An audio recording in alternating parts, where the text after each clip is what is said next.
Kasabay ng ika-63 anibersaryo ng Department of Social Welfare and Development o DSWD, ginunita ni Pangulong Aquino ang mga biktima ng mga nagdaang kalamidad, maging ang mga suliraning hinarap ng DSWD sa mga nakaraang buwan. Nitong nagdaang 2013, hinarap natin ang problema sa Zamboanga. Tapos ito, lumindol naman sa Central Visayas. Di nagtagal, sinalanta naman ng Bagyong Yolanda ang 44 na probinsya sa buong bansa. Sumingit pa ho si Santi at kanyang monsoon rains.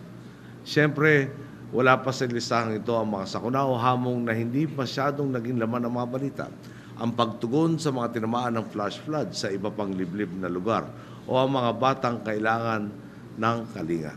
Sa patong-patong na hamon na hinaharap ng ating mga kababayan, umabot na nga po sa milyon-milyon ang mga pamilyang kinakailangan ninyong pakainin, gamutin at arugain. Sa kabila ng mga batikos, kinilala pa rin ng Pangulo ang mga paghihirap ng nasabing ahensya sa mga krisis na kinaharap nito.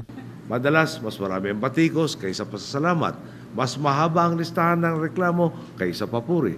Sa kabila nito, natutuwa ako, nabibilib ako na wala akong nababalitaang isa man sa inyo na nagwawagayway ng puting bandila para sabihing sumusuko na kami. Pinarangalan din ni Pangulo ang dalawang kawani ng DSWD na nalagay sa bingit ng kamatayan habang tumutulong sa mga biktima ng Bagyong Yolanda. Si Danny Franco Bitara at Noemi Mungaya na kapwa nakaligtas sa helicopter crash. Si Franco na naoperahan sa tiyan at si Noemi naman na naoperahan din sa spinal cord. Sa akin po, nung pumunta po talaga ako ng wish ko talaga po makapunta ng Tacloban kasi sabi ko yun talaga yung para po makita ko yung sitwasyon talaga doon.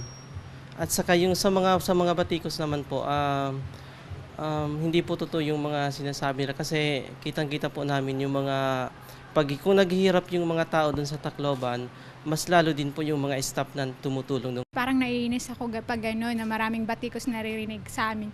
Kasi sabi ko nga palagi sa mga kasama ko, hindi kasi nila nakikita yung mga ginagawa natin.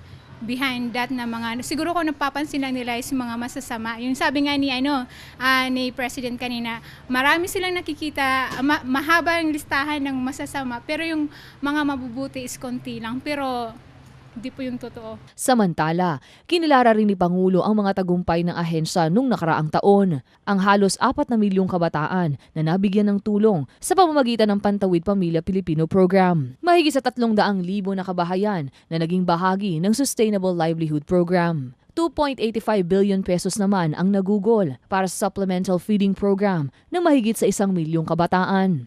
1.53 billion pesos naman ang naipagkaloob na pensyon sa mga kapuspalad na senior citizens. Sapat na nakinilala ang gawain ng lahat ng mga kasamahan sa DSWD at sinabi ni Pangulo na tuloy-tuloy niyong isagawa at samahan siya sa pagbabago na ating nais makamit nang sa ganon ang ating mga mamamayan, lalo na ang mga hihirap, ay umunlad ang buhay. Ako ang inyong kaibigan, Marge Wamar para sa Newslight.